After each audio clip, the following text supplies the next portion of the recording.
설교 본문을 제가 렉셔너리에서 찾는데요. 이번 주에는 누가복음 23장 33절부터 43절입니다. 세계 많은 그 교회들이 매주마다 그 렉셔너리의 제안에 따라서 4가지 성경 구절을 읽게 되는데, 저는 그 중에서 누가복음 본문을 지금 시리즈로 설교 본문으로 택하고 있습니다. 누가복음 23장은 성금요일에 있었던 일을 전하고 있습니다.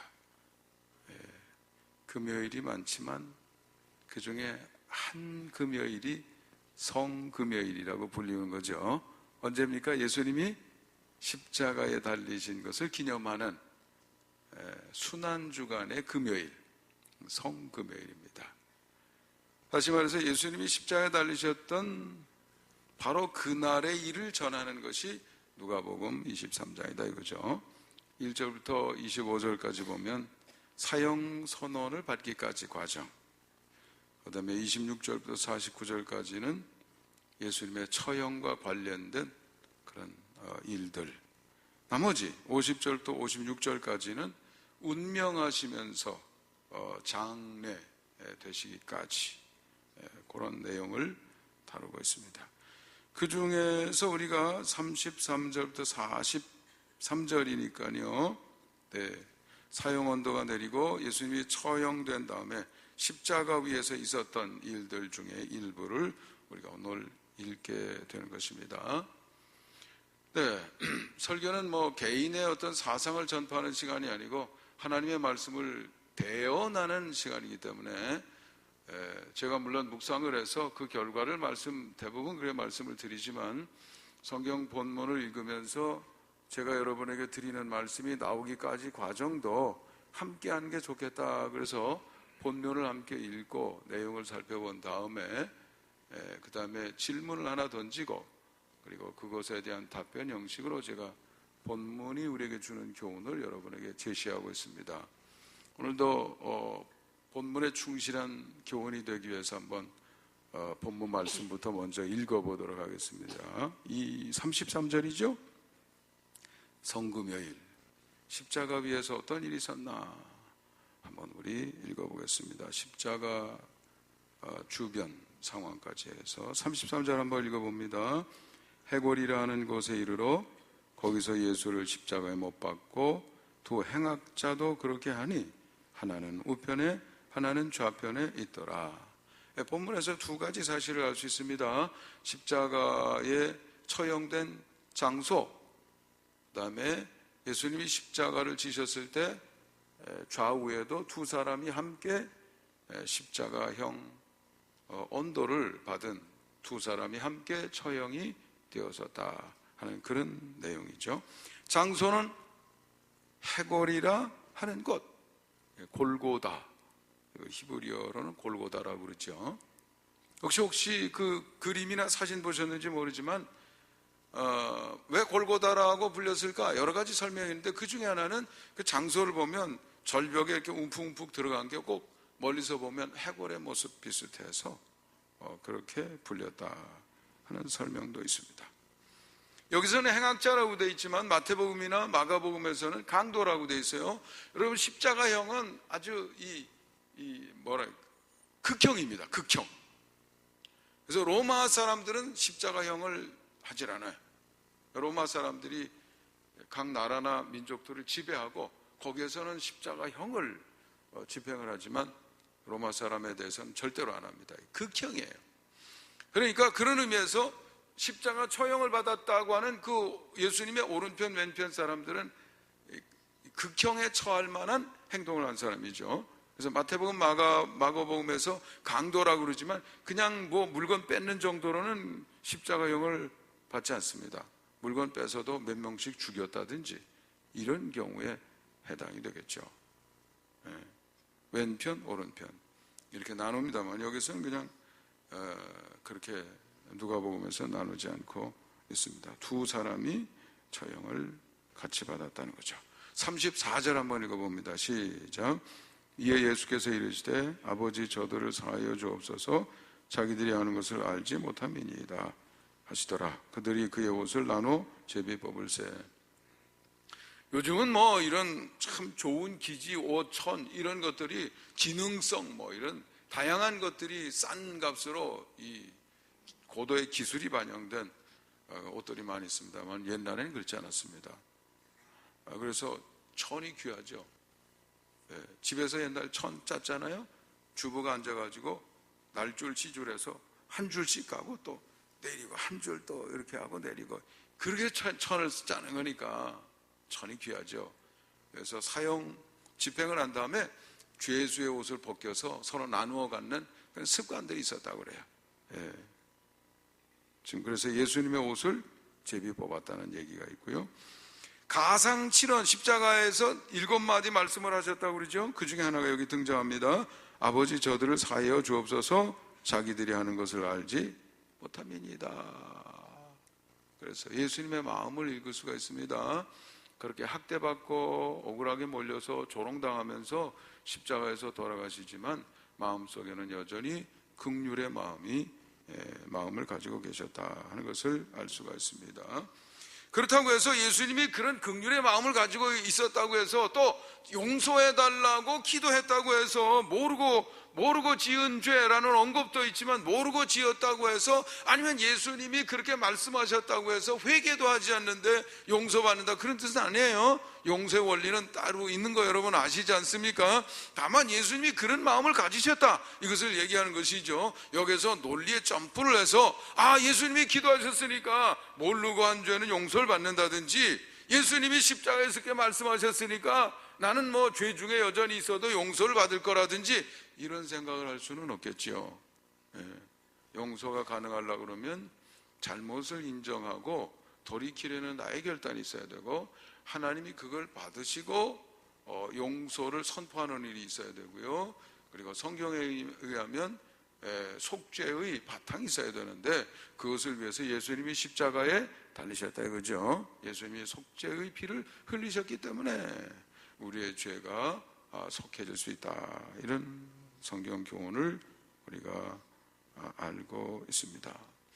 그래도 중요한 것 또 한 가지 제가 여러분에게 늘 잊지 말라고 말씀드리는 것은요, 그렇게 해서 용서받을 수는 있지만 죄의 결과를 취소할 수는 없다고 그랬어요. 그러니까 혹시 나중에 용서받을 길이 있다고 그래가지고 구원파 같은 데는 뭐 용서는 이미 다 받았다, 모든 죄 앞으로 지을 죄도 용서받았다, 함부로 살아도 상관없다. 구원파는 그렇게 지나치게 나가고 있지요. 죄의 결과는 취소가 되지 않습니다. 사랑의 원자탄 손양원 목사님이 여수 반란 사건 때 아들 둘을 공산주의자에 의해서 희생당했어요. 아들이 똑똑한 아들, 유학 가기로 한 아들이 둘이 죽었습니다. 잡혔어요, 범인이. 재판을 받는 데 가서 선처를 호소하고 아들 둘을 죽인 사람을 양아들 삼았다는 거예요. 그래서 사랑의 원자탄이다 이런 별명이 붙었는데 용서를 해줬지요? 범인도 용서를 받았지요?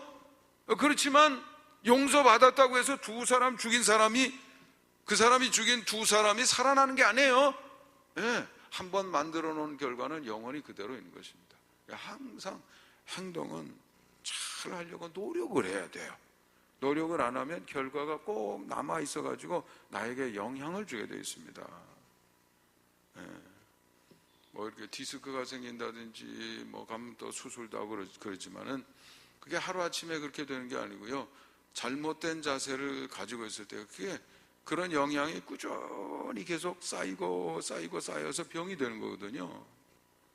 의사는 뭐 수술할게요 그래서 수술해 주지만 잠시는 괜찮지만 그렇게 잘못된 습관이 그냥 있기 때문에 거의 다 그런 병이 다시 되살아나게 됩니다. 제가 점심 안 먹은 지 벌써 오래됐는데 한 5kg 정도 빠진 것 같아요. 근데 전에 혈압약 먹던 게 이제는 병원에 가서 재니까 90 얼마에 50 얼마 이렇게 나오는 거예요. 그래서 한 보름 정도 약을 끊고 그래도 120 아래로 내려가지 120 위로 올라가질 않으니까 혈압약 안 먹어도 되겠다. 근데 병원에서는 원인을 잡아줄 생각은 안 하고 약만 주는 거예요. 이거 약 먹으면 혈압이 괜찮아질 겁니다, 이렇게 얘기하는데 실제로는 원인을 고치는 것이 진짜 훌륭한 의사인 줄 압니다. 그런 의사를 잘 찾아야 돼요. 그러면 밥벌이는 좀 안 되겠지요. 오다가 이제 안 오니까. 네. 그러니까 그런 내 행동의 결과들이 꾸준히 남아서 내 삶을 파괴한다는 것을 잊어버리면 안 됩니다. 그래서 예수님이 이런 마음을, 따뜻한 마음을 가지고 계시지만 용서의 길은 언제든지 열려 있지만 행동은 늘 경각심을 가지고 최선을 다해서 바른 삶을 살려고 애를 써야 그것이 나를 건강하게 만들고 내 삶을 복되게 만들고 함께하는 식구가 행복하게 되고 우리가 가는 길이 영원한 축복의 길이 된다고 말이죠. 네, 그걸 잘 이해를 하셔야 돼요. 중요한 부분입니다. 35절 한번 읽어봅니다. 시작. 백성은 서서 구경하는데 관리들은 비웃어 이르되 저가 남을 구원하였으니 만일 하나님이 택하신 자 그리스도이면 자신도 구원할지어다 하고. 네, 36절부터 38절까지도 한번 읽어봅니다. 시작. 군인들도 희롱하면서 나와 신 포도주를 주며 이르되 내가 만일 유대인의 왕이면 내가 너를 구원하라 하더라. 그 위에 있는 예수님의 십자가 위에는 유대인의 왕이라는 그 패가 붙어 있었다. 그렇게 쓰여진 패가 붙어 있었다는 거죠. 네. 백성들도 관리들도 병사들도 수많은 사람들이 예수님 주위에 서서 조롱하는 거예요. 조롱하는 거예요. 네. 희롱하고 비방하고, 그리고 그 다음에도 읽지만 예수님 좌우에 함께 십자가에 달렸던 사람 중에 왼편의 사람도 조롱하는 거예요. 사실 그 많은 사람들이 예수님을 따라다닐 때는 얼마나 예수님을 그리워하면서 예수님이 갈릴리 지역에서 집회 마치고 저녁 때 산에 올라갔다가 기도 마치고 배를 타고 가시면 벌써 사람들은 그 갈릴리 바다를 돌아서, 호수죠, 갈릴리 호수, 워낙 크니까 바다라고 불립니다만은 워낙 물이 없는 동네라서 일단 물이 흘러가면 강이라고 부르고요, 거기는 일단 물이 모여 있으면 바다라고 그런대요. 예, 중동 지역에 와서 물만 들어가 있는 그림이면 볼 가치가 있어요. 물이 그만큼 귀하죠. 예수님이 정보를 얻어서 저쪽으로 간다 그러면 벌써 사람들이 몰려서 그쪽에 가 있고, 요한복음 6장에 보면 사람들이 몰려와서 우리 왕이 되달라고 이러던 사람들이에요. 그런데 하루아침에 생각이 바뀌었어요. 몇몇 사람이 선동을 하고 난리를 볶으니까 또 거기에 덩달라서 또 그렇게 희롱하고 저주하고 십자가에 못 박으라고 아우성을 치고 상황이 이렇게 바뀌게 된 것이죠. 사람의 판단이 얼마나 우리가 미망해졌기 쉬운지 늘 스스로를 경계해야 됩니다. 남을 경계하지 말고 자기 자신을 경계해야 돼요. 여러분 스스로를 경계해야 돼요. 여러분은 자신을 관찰해야 돼요. 여러분을 망하게 만드는 것은 남이 아니라 여러분 자신입니다. 그걸 아셔야 돼요. 예. 어떤 사람은 누구 때문에 그러는데, 누구 때문에 그 사람은 내가 잘못된 판단을 할 수 있는 계기가 됐을 뿐이지, 잘못된 판단이나 행동은 누가 하는 거예요? 내가 하는 것이다 이거죠.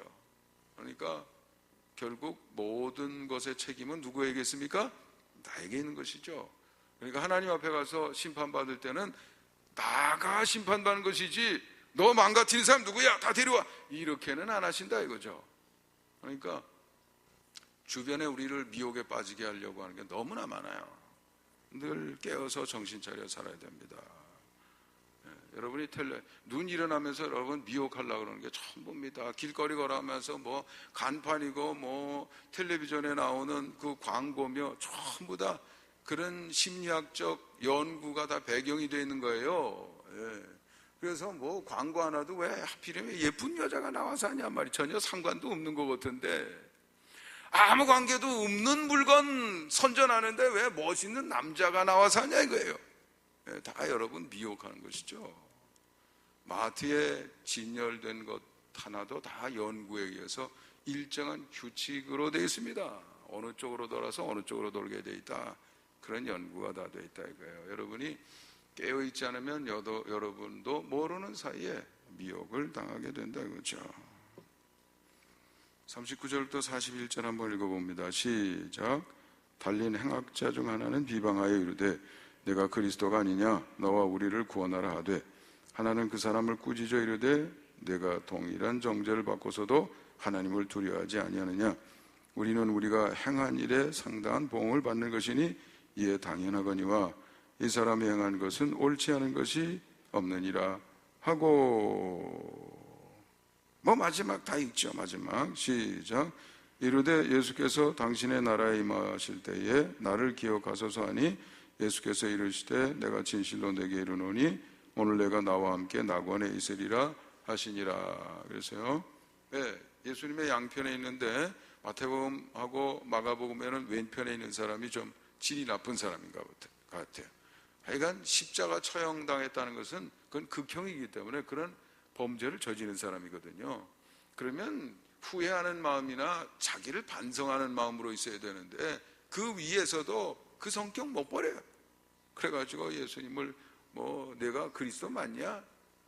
그럼 너도 구원하거든 나도 좀 구원해봐라 이러고 있다 이거죠.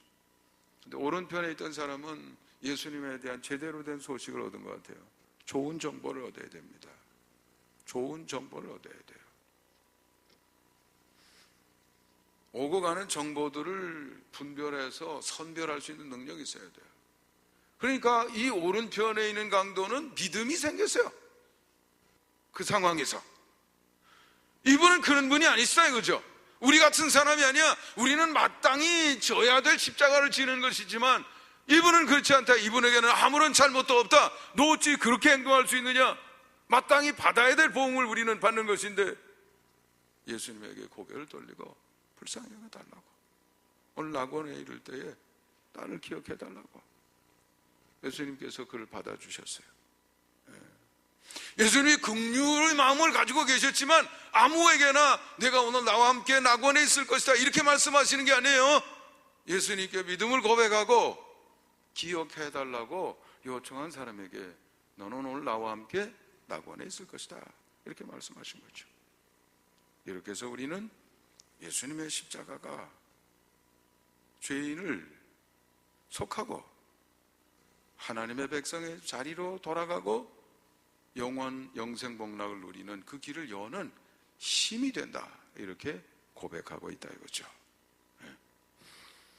오늘 본문 말씀을 읽으면서 저는 이런 생각을 해봅니다. 하나님은 무엇이든지 하실 수 있는 분인데 하나님에게는 불가능한 것이 없습니다. 하나님이 정하셨기 때문에 다 규칙이 되고 원리가 되는 거예요. 하나님이 주신 이치에 따라서 이게 옳은 것이 되고 그른 것이 되고 악이 되고 불의가 되는 것이고 선이 되고 이런 것이 갈라지는 것이거든요.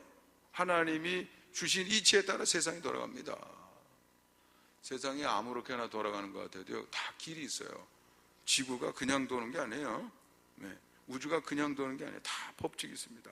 일정한 법칙이 있어요. 무슨 은하수 사진을 보면은 복잡해서 함부로 흩어져 있는 것 같은데 절대로 그렇지 않습니다. 지구가 태양을 1년 도르면 시간이 정확해요, 안 정확해요? 정확해요. 딱 그렇게 돌게 돼 있어요. 모든 만물이 하나의 원리로 움직인다 이거죠. 과학자들은 그런 설명을 이미 시작하고 있습니다.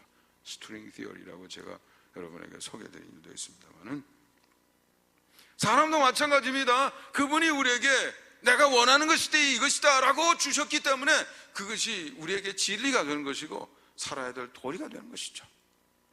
그분이 정하시는 거예요. 그분이 손을 떼면 모든 우주 만물은 순식간에 소멸이 됩니다. 무에서 왔기 때문에 무로 돌아간다는 거죠. 요즘 과학자들이 그걸 인정합니다. 그래서 연구해 보니까 물질이 있고 반물질이 있다 이거죠. 마치 플러스 1이 있고 마이너스 1이 있는 것 같아서 합치면 어떻게 되나요? 펑 하고 없어져요. 그러나 하나님이 그걸 나눠 놓으시면 둘 다 존재가 되는 거예요.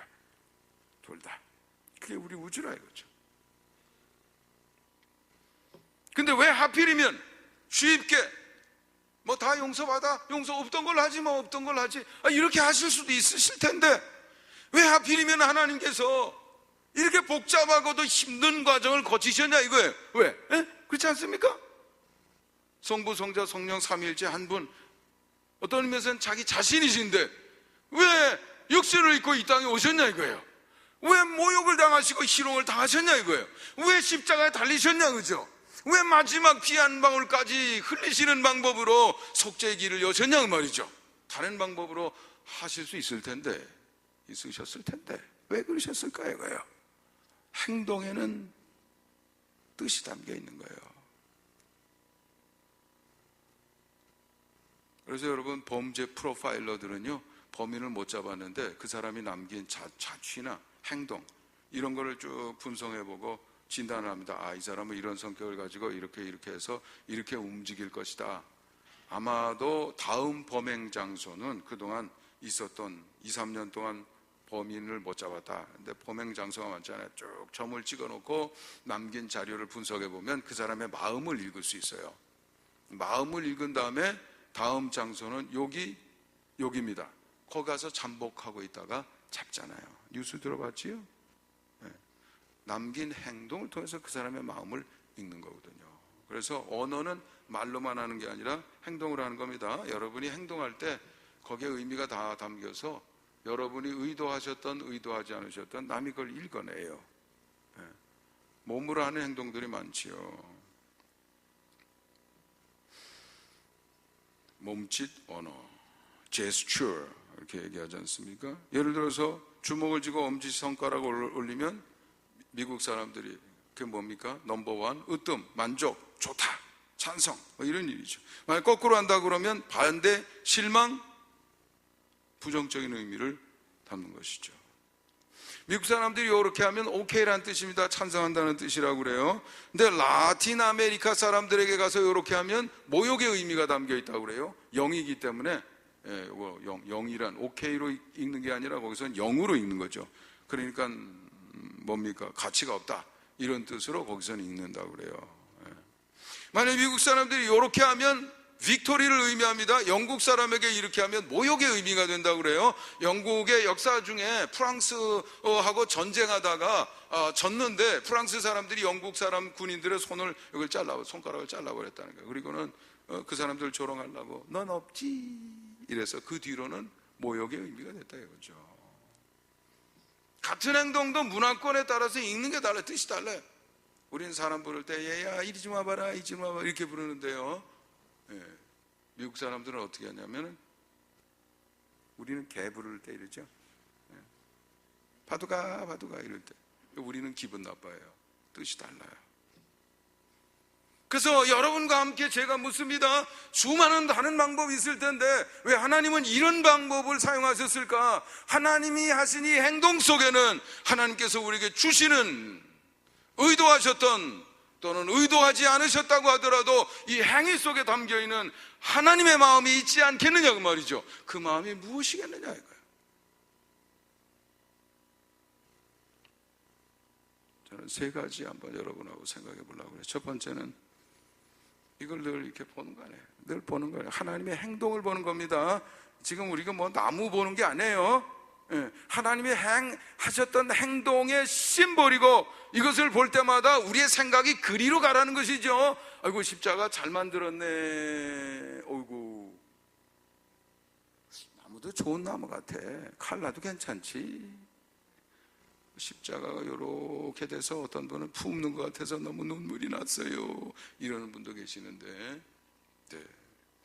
십자가는 이것을 바라보고 여러분의 생각이 어디로 가라고요? 2000년 전 골고다로 가라는 뜻입니다. 그게 제대로 하는 거예요. 네, 그걸 여러분의 생각이 가라는 것이죠. 왜 이렇게 하셨을까? 이걸 볼 때마다 나는 너를 사랑한다. 하나님의 그 마음을 우리의 귀에 들리지 않은 그 음성을 들으라는 거죠. 내가 너를 사랑한다. 이만큼 사랑했다. 내가 이 땅에 왔을 만큼 십자가에 달렸을 만큼 내 마지막 피 한 방울 쏟을 만큼 너를 사랑했다. 그런 얘기죠. 그렇지 않습니까? 십자가를 볼 때마다 하나님의 음성을 들어야 된다는 거예요. 본래 내가 너를 사랑하기 위해서 만들었어.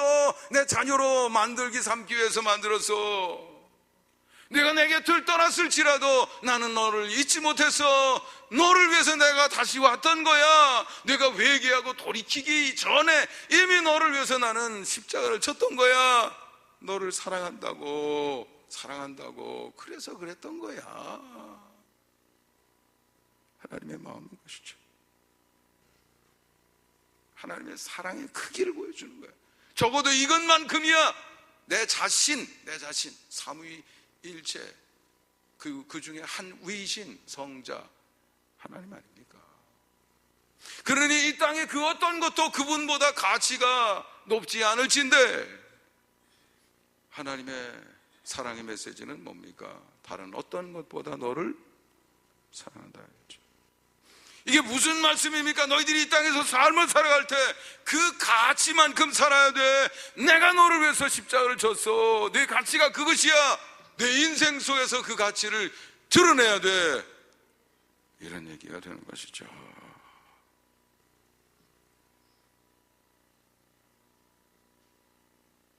하나님이 주신 사랑에 합당한 삶을 살아야 하죠. 미국 사람들은 그 입양하는 사람들이 많은데 입양할 때 우리는 저 성도 속이고 진짜 내 아들 내 딸인 것처럼 데려다 키우려고 그러고 될수록 똑똑한 애를 데려다 키워가지고 나중에 덕을 보려는 생각이 대부분 가지고 있는데 미국 사람들 중엔 그렇지 않은 사람이 많아요. 그래가지고 다른 사람이 찾지 않는 사람, 불쌍한 사람, 기왕 내가 사랑을 베푼다 그러면 불쌍한 사람을 내가 데려다가 키워야지. 불구잖아. 이런 사람을 데려오려고 그래요. 얼마나 멋있어요. 아름답습니까? 네.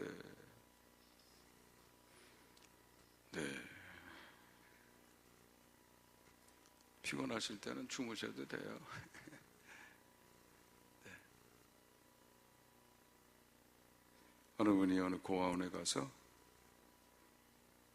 아무도 원하지 않는 아이가 있습니다가 입양하고 싶습니다. 그랬더니 고아원 원장이 있긴 있어요.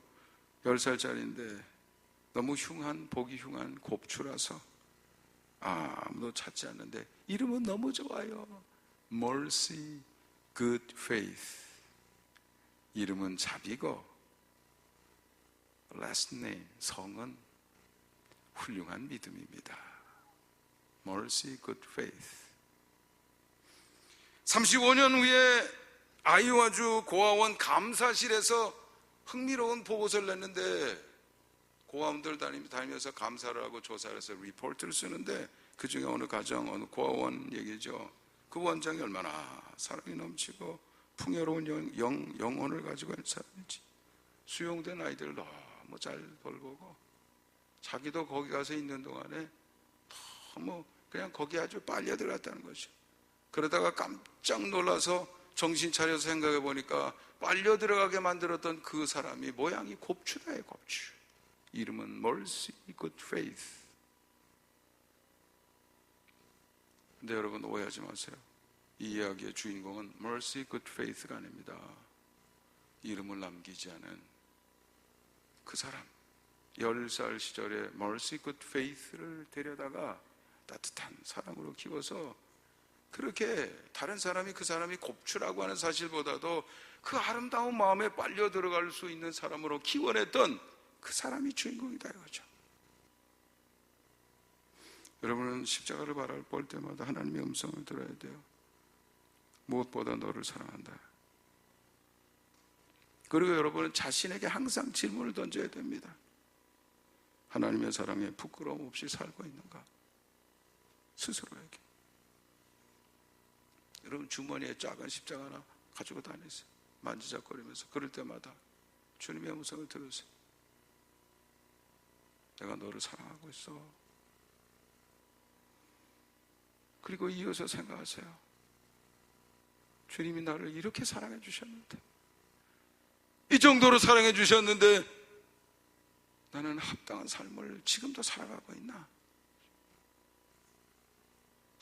부끄러운 점은 없는가? 두 번째 메시지는 나는 절대로 죄를 용납할 수 없어. 십자가에서 우리가 하나님의 그 마음을 읽어낼 수 있어야 돼. 죄는 안 돼. 쉽게 그건 처리할 수 있는 게 아니야.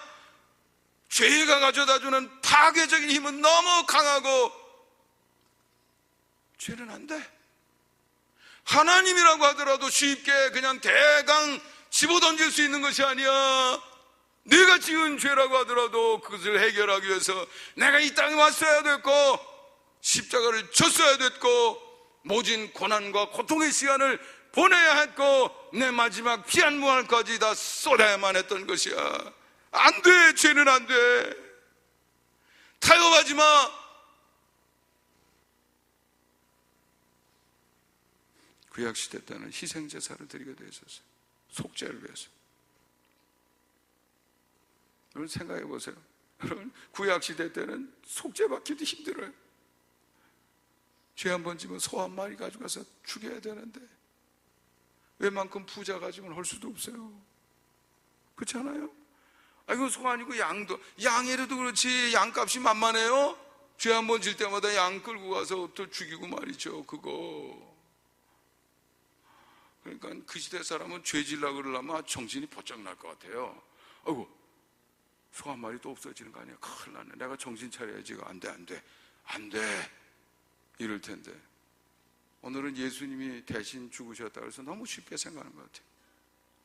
이게 쉬운 일이 아닙니다. 쉬운 일이 아니에요. 얼마나 힘들고 가슴을 찢고 고통스럽게 우리가 받아들여야 될 일인데, 하나님이 이 땅에 오셔서 나 때문에 십자가에 달리셨다는데, 내가 어떻게 함부로 생각합니까? 내가 어떻게 함부로 말합니까? 내가 어떻게 함부로 행동합니까? 정신 차려야지. 하나님의 말씀에 굴복하고 순종하고 따르기 위해서 내가 무슨 일이라도 하고 내 가슴이라도 찢으면서 내가 주님 앞에 굴복해야지. 이래서는 안 되는데.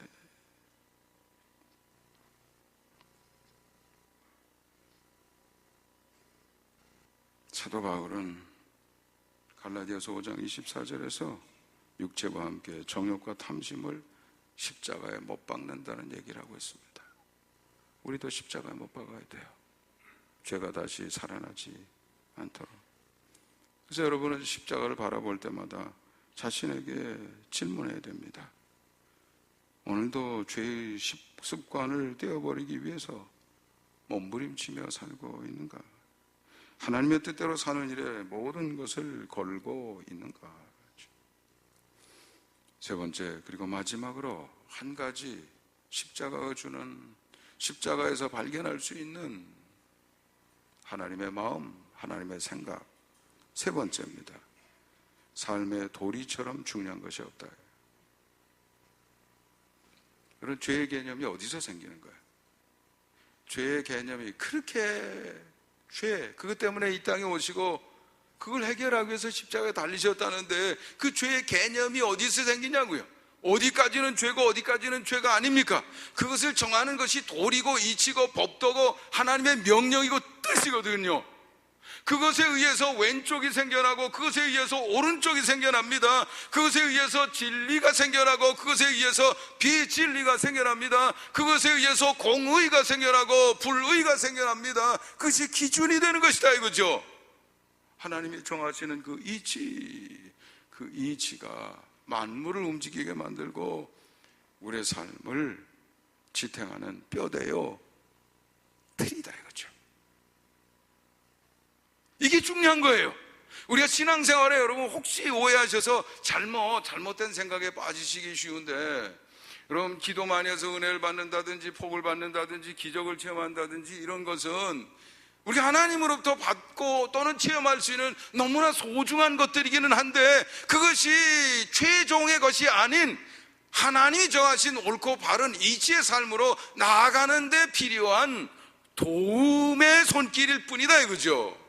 거기에 머무르거나 머물러 있으면 여러분이 잘못하는 거예요. 여러분, 광야를 걸어가면서 어떤 때는 목이 말라서 하나님 부르짖으면 바위를 터뜨려 주시고, 하나님 부르짖으면 먹을 수 없는 쓴물이 단물로 바뀌기도 하고, 먹을 게 없어요 그러면 만나를 주시기도 하고, 먹을 게 또 고기가 생각나네요 그러면 메추라기를 보내주시고, 다 하나님이 주신 기적들 뿐이에요. 그렇다고 해서 날마다 그거 체험하면서 그 자리에 머물러 있으라는 뜻이에요? 아니에요. 궁극적으로는 그것이 필요 없는 젖과 꿀이 흐르는 축복의 땅, 가나안 땅으로 들어가게 하는 것이 궁극적인 목적이다 이거예요. 거기는 구름 기둥도 필요 없어요, 불 기둥도 필요 없어요, 만나도 필요 없어요, 바위를 터뜨려서 물을 낼 필요도 없어요. 하나님이 주시려고 하는 온갖 축복이 이미 충만하다 이거죠. 여러분 무엇을 원하시겠습니까? 극적인 기적을 체험하면서 광야에 머물러 있겠습니까? 아니면 이치를 따라서 실현되어지는 하나님의 새로운 세계, 우리를 위해서 예비하신 그 세계로 나가시겠냐 이거죠. 잘 생각해 봐야 돼요. 이치를 따르기만 하면 안 될 일이 없습니다. 돈이 없어 안 된다고요? 배경이 없어 안 된다고요? 무능력해서 안 된다고요? 도움는 사람이 없어 안 된다고요? 그렇지 않습니다. 하나님 한 분하고 하나님이 주시는 이치만 따르면 이 땅에 불가능한 것이 없는 줄 믿습니다. 제가 빈손으로 시작했다고 그랬잖아요. 우리 애들 학교 하나 못 줬어요. 그래도요 갈 만큼 다 갔어요. 올라간 만큼 다 올라갔어요. 돈 많아도 그렇게 되기를 꿈꾸는 사람 많을 겁니다. 여러분이 기도한다고 그래서 다 똑같이 되는 건 아니에요. 여러분을 위한 여러분의 미래가 있고, 여러분을 위한 여러분의 가나안 땅이 있습니다. 무엇이 어떻게 실현될지는 누구도 몰라요. 무엇을 따르면 이치, 다른 말로 말하면 도, 성경에서 도라 그러죠. 도, 길이란 말이에요. 길, 아무데나 가는 게 아니에요. 비행기가 하늘에 뭐 아이고 다 쳐다봐도 거기가 거긴데요, 그렇지 않아요. 비행기가 가는 길이 있어요. 여러분 바다에 가보면 망망대해 무슨 표시도 하나 없는데요, 안 그래요. 다 해도가 있습니다. 거길 따라가야 돼요. 그래야 안전하게 항해할 수 있어요. 사람도 마찬가지예요. 부부도 마찬가지예요. 둘이 앉아서 둘이 같이 살아도요, 아무렇게나 살면 안 돼. 하나님이 주신 이치를 따라봐요. 얼마나 행복한데.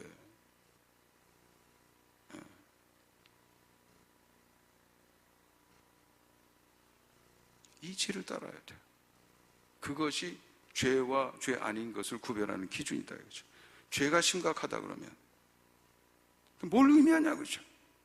그 도, 하나님 말씀하신 율법, 도리, 그것이 중요하다는 뜻이거든요. 그것을 찾아내고 몸에 새겨야 돼.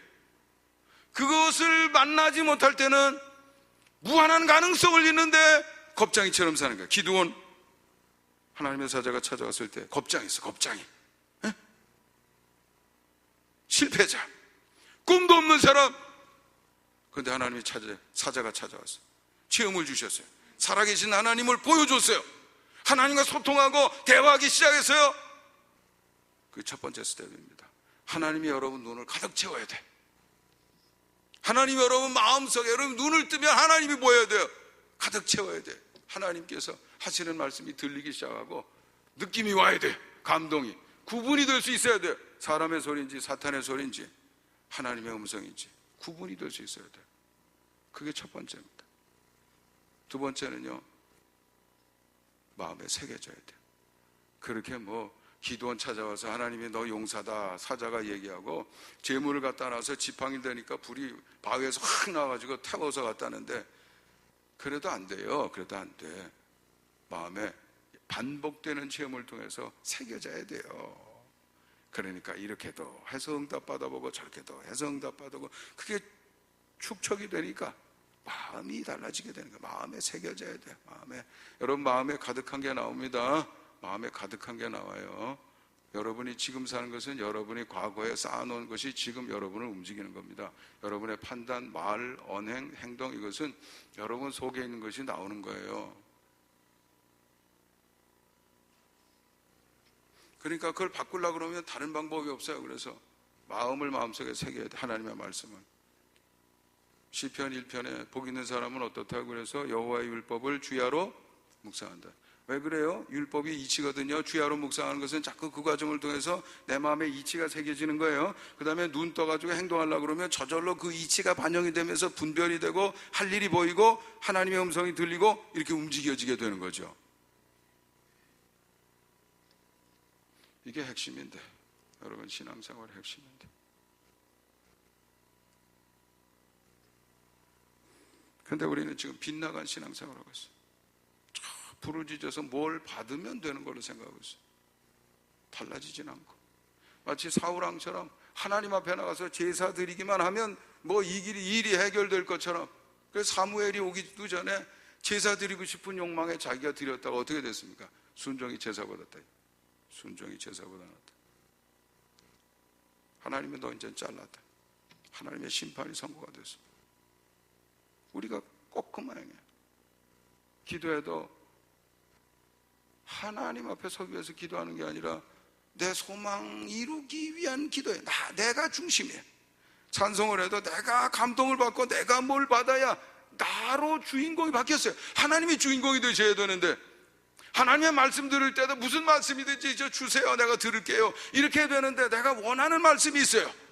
예배 드릴 때도 뭔가 감동을 받으려고 내가 와서 예배를 드리는데 전부 주객이 바뀌었어요. 하나님이 주인공이셔야 되는데 내가 주인공이 되고 있어요. 이게 지금 오늘 우리 시대의 개신교의 지금 문제점입니다.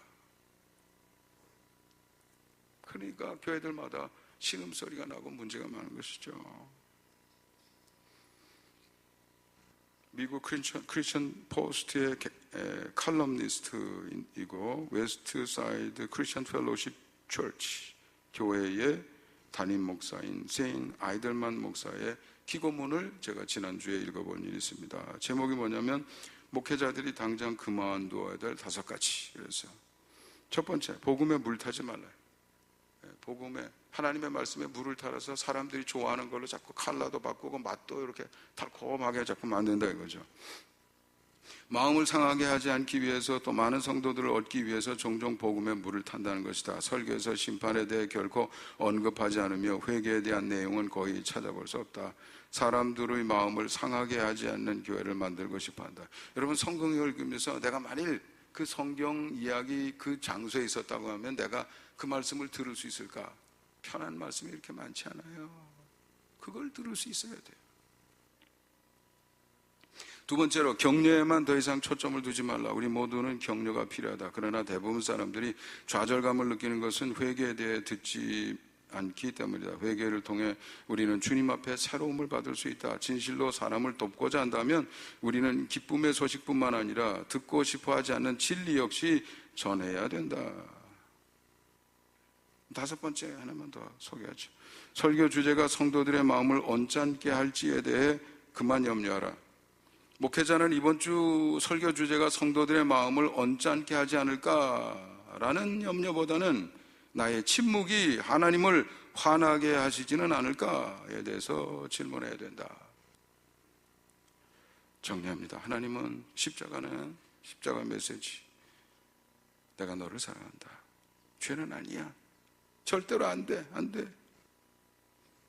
죄가 죄되게 하는 기준이 있는데 그게 법도와 도리다. 이걸 붙들어야 된다. 여러분은 하나님의 절대 권위 앞에 무릎을 꿇고 주시는 말씀을 받으며 그가 원하는 삶을 살기로 다짐하고 계십니까? 오늘도 강단 앞에 있는 십자가를 바라보시면서 십자가의 교훈을 마음속으로 느껴보십시오. 잠시 눈을 감고 한 주 붙들고 씨름할 수 있는